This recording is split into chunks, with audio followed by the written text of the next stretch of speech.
Reno reminded me. You know that. I did. Maybe I should leave as soon as Ray's dead. No! Reno cried sharply. April clutched my hand in hers, and Tucker and Garrett were both bristling with fear. Or not, I said to comfort them. We'll figure it out once Ray's dead, Reno soothed everyone. And I will call him now and tell him that the challenge is set for tomorrow at dusk at the edge of our hunting land. Okay, I agreed. Do you need to call a pack meeting? No, I have a hard time processing that when death occurred and the shift reverted, a man would be dead at my feet. Tucker and Garrett stayed at the Beta's house, having appointed themselves as my guards, my men to command. It meant they would stand by me in a fight, and even though I didn't really want to be responsible for them, it was too late. Spending the afternoon with Reno and April, I got a better picture of exactly what Ray had put the pack through, how he'd run off most of the members who had children, terrified of what he would do to them, how the ones who had stayed had paid him to basically stay away from them and their families. He was a pariah, preying on his own. Reno himself had gone into debt helping many of his friends relocate and making payments to the man who was supposed to be his alpha. It would sound strange to anyone who's not a shifter, Reno sighed. But you know as well as I do that it's a sacred bond, pack to alpha. Some of us wouldn't even know what to do without a leader. Even a horror of one like Ray. Yes. I fell back, lost in thought, letting his three girls crawl on me, climb into my lap, do as they pleased, and hang all over me. They were too small to fight the pull of what I was, and simply did what they wanted and snuggled. April was overcome. It's okay, I soothed her. I won't hurt. I know that. She rushed out the words before she made an excuse about getting iced tea and fled. It's been a long time since we felt safe in our own home, Reno informed me. I'm sorry about that, I said as his daughter Lizzie bumped my chin with her forehead, then lifted up to kiss my cheek. They feel safe, Reno murmured, indicating his kids. His son joined his sisters, wrapping his arms around my neck. Which is good, I reassured him, as his son, having rubbed his chin over the top of my head, yawned and walked over to change a human into a jackal without reason for it, like a mating, or to save them from death. The shock is often too much. I listened intently. Mostly they OD. Sometimes they kill themselves, or worse. The one you're talking about, she's lucky she didn't shift. I hope my blood can reverse the change. There's no doubt, he told me. A seer's blood is precious. It can bring about many miracles. I hope that's true. It is. He sounded certain. And what about those pack members who followed Ray even more than just blindly? He cleared his throat. There's none like that. Everyone who's with him, besides the humans that work at his club, who know nothing of pack business, are there because he's ordered them to be. The shifters that follow him do so because they are honoring pack law. When you take the pack, you'll have no dissidence. No one has any loyalty beyond what's required to Ray Garrison. You're sure? I am. Well, there's good and bad to that. Mostly good, he said thoughtfully. In my opinion, at least. Humans can go to jail for their crimes. There's only death for shifters. True. Didn't Tucker say he saw you with a police detective today? He did. Well then, once Sandstorm has leveled your friend, the police detective, might want to look into those out-of-work humans. It might raise some questions about where Ray went. I don't think anyone, human or shifter, will care. I had to absorb it all. Does Ray have any family at all? No. No one. I was exhausted, and I'd only been dealing with it for a day. I'm sorry you're a beta of a madman. Not for long, he said, sounding confident. I expect to be yours, Quaid Denas. It had to be said, even though he was probably already aware. I'm gay. And I'm a vegetarian. He grinned at me. The shame I bring my parents, never once participating in a hunt. Can you imagine? I couldn't stifle my laughter. When Raisa said she was going to find you, I never thought it would end like this. I hope it's good. Of course it is. Already you've brought hope, he said, leaning forward to squeeze my knee. I swear, you'll be proud to call me your beta.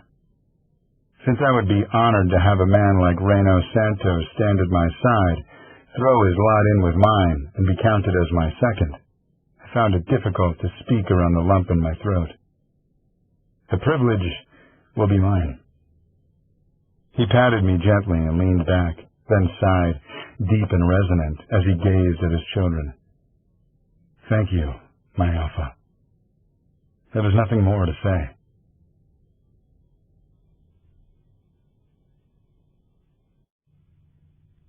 Chapter 12.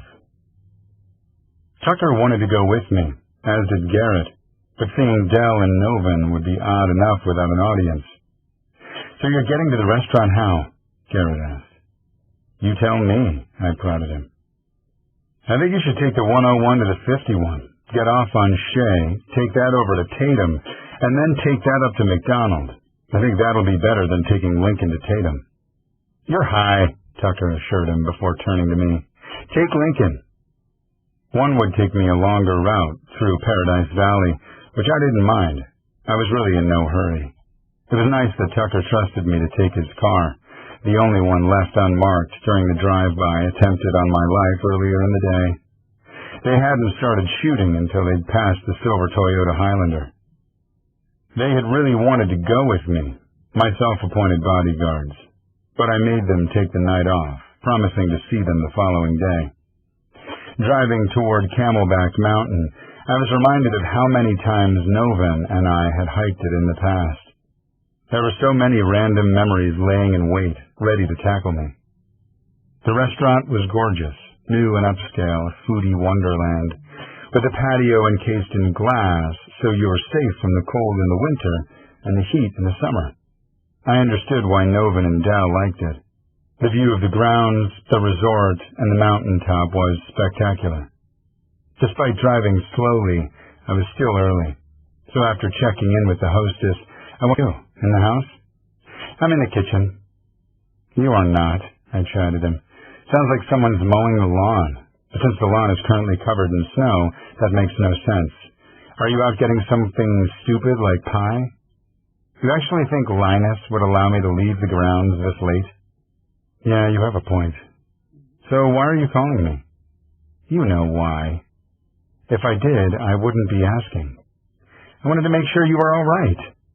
I sighed deeply. "I am, now." "Oh, dear God.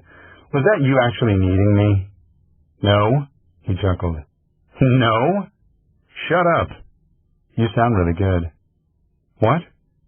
"Your voice does this husky, rumbly, growly thing when you talk to me," he said softly, "and it makes me think about sex whenever I hear it." "Ro, it does, Quaid. I think about you and what it would be like, and..." He whimpered low. "I want you." "You shouldn't." "Yeah, well, I do, and it's a done deal," he soothed me. "What time is your challenge tomorrow?" "At dusk," I replied, realizing how much good it was doing me to talk to him. Roman had a calming effect on me. Right as the sun goes down. "Okay." I could have kept talking to him all night, but I saw Dell walk in and knew my ex would be there any second. Oh? I coughed softly. "Yeah, I gotta go. You'll call me afterward, of course." I was staring and waiting, and exactly as I had for Dell, I felt nothing but a sense of familiarity and nostalgia, and the warmth of shared memory. I was okay. I was fine. And even though I would never forget the man himself, the pain and grief that had once been attached to him, to his face, was gone. There was no sense of loss. There was no anything. All those years ago, when I'd walked in on Dell and Novin, found them in bed, flushed, dripping in sweat, seeing them together had broken me. Everything I thought I knew about love and commitment and friendship and loyalty had been a lie. At the time, when I ran, I thought the wound would never heal. I had counted on being fractured forever. But somewhere during the passage of 11 years, in first protecting another, then caring and finally loving, I had healed. I had become another person, and the guy I was now, his heart didn't belong to Novan Grace. It was the property of Roman Howell, and had been, honestly, for quite some time. I thought I knew myself better than that, but I had missed the truth, even when it was right under my nose. It was a relief. A weight lifted from my shoulders, and I felt lighter, stronger, better. But most of all, more than anything, he had to know. And all of a sudden it hit me that really, unlike fighting a shifter for control of my old pack on our ancestral hunting land, I didn't actually have to be there. No closure needed. I bolted around the bar, went out the glass door to the lush patio, pulled my cell phone from the breast pocket of my suit jacket, and called Roman. I reached the railing and grabbed hold. "That was fast," he said breathlessly. "What's the matter with you?" "I was waiting to hear." "You were waiting to hear what?" I rumbled. "If," he panted, "you were coming home." Normally we bantered. Normally there was teasing. I grouched at him. "I do?" He sounded so hopeful, so sweet. "Yes, don't be stupid." "And if, say, I didn't want to wait to see you," he hedged.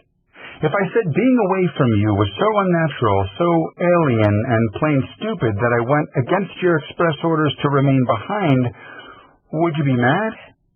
And I realized at that moment what exactly I had been hearing in the background on his phone. He was in an airport terminal. "Would you?" "Tell me where you—" I yelled at him.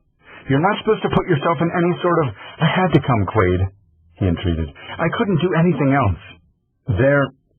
"Quaid," Novan gasped, stepping in front of me. I could not have two simultaneous conversations. "Hi," Novan said, and then he took a shuddering breath. "Look for me," Roman ordered and hung up. Fuck, I swore, and was about to call him back when Novan took my phone out of my hand and stared up into my eyes. It was odd to be facing the man who had, once upon a time, gutted my heart. The problem was, my heart had recovered, and the guy who owned it now was giving me palpitations. "I need that," I said, holding out my hand for my phone.